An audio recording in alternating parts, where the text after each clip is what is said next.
లో ప్రజలంతా సంతోషంగానే ఉన్నారంటూ రేవంత్ రెడ్డి చెప్తా ఉన్నారు. నిజంగానే ప్రజలు 2 ఏళ్ల కాలం పాటు సంతోషంగా ఉన్నారనుకోవచ్చా? ప్రజలు సంతోషంగా ఉన్నారా? ప్రజలు సంతోషంగా ఉంటే రేవంత్ రెడ్డి ఆ భాష ఎందుకు ఉంచుకుంటాడు? ఆ భాష ఎంచుకుంటాడా?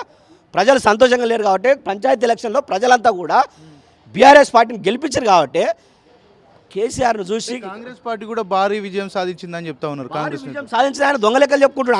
ఆయనే దొంగ లెక్కలు చెప్పుకున్నాడు. అక్కడ కూడంగల్లో కూడా అత్యధికంగా బీఆర్ఎస్ పార్టీ వాళ్ళని గెలిపిస్తే దొంగ లెక్కలు చెప్పేసి అక్కడ ఉన్నటువంటి వాళ్ళని అందరూ కూడా గుంజుకొని మేము ఇది చేస్తాం అది చేస్తాం అని చెప్పి ఇవాళ ఆయనకు ఒక రిపోర్ట్ వచ్చింది కాబట్టి ఆ రిపోర్ట్ ప్రకారం ప్రజలంతా కూడా మన వైపు లేరు కాబట్టి ఇవాళ కృష్ణా జలాల మీద పాలమూరు రంగారెడ్డి మీద కేసీఆర్ గారు అంటే తెలంగాణకు అన్యాయం జరుగుతుందని చెప్పేసి మొన్న వచ్చినటువంటి రాష్ట్ర కార్యవర్గం మీటింగ్ తర్వాత నువ్వు ప్రెస్ మీట్ పెట్టినాక కేసీఆర్ గారు ఎక్కడైనా వ్యక్తిగతంగా మాట్లాడాడు. ముఖ్యమంత్రి పాలన గురించి మాట్లాడిండు. ఈ 2 సంవత్సరాల తర్వాత సరే అవకాశం ఇచ్చిన వాళ్ళకి ప్రజలు కొంత ఓపిక పడదామని చెప్పేసి కేసీఆర్ గారు కూడా ఆగడం జరిగింది.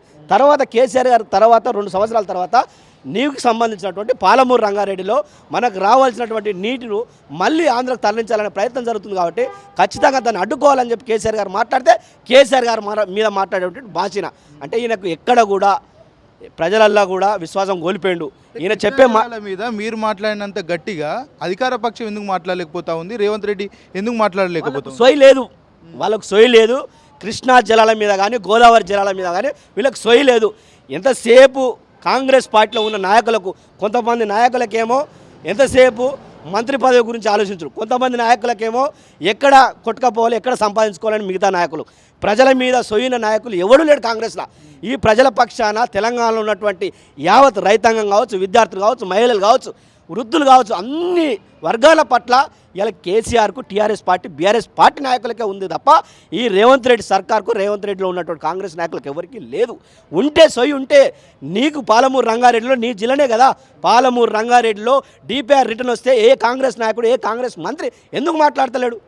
ఇరిగేషన్ మంత్రిగా ఉత్తమ్ కుమార్ రెడ్డి ఉంటాడు. ఉత్తమ్ కుమార్ రెడ్డి ఆయన విజిట్ చేయొచ్చు కదా, ఆయనే చాలా సందర్భాలలో కూడా చాలా కంప్లీట్ చేసిండే, ఇంకా కొంత అయితే చేస్తుందని చెప్పేసి లోపల పోయినప్పుడు ఒకటి మాట్లాడతారు, బయటకు వచ్చినాక లేదు లేదని ఆయన 2 విధాలుగా మాట్లాడినట ప్రెస్లో చెప్తారు. కాబట్టి వీళ్ళకి ఎక్కడ కూడా సొయి లేదు తెలంగాణ ప్రజల పక్షాన.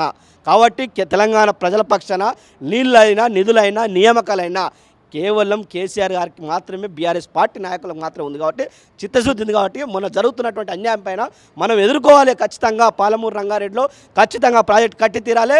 కట్టిన ప్రాజెక్టు ద్వారా ప్రతి ఎకరాకు నీరు అందించేంత వరకు కేసీఆర్ గారు మళ్ళీ మరో పోరాటాన్ని కూడా సిద్ధపడాలని చెప్పి కూడా వీడికి పిలుపునిస్తే వణుకు పట్టింది రేవంత్ రెడ్డికి.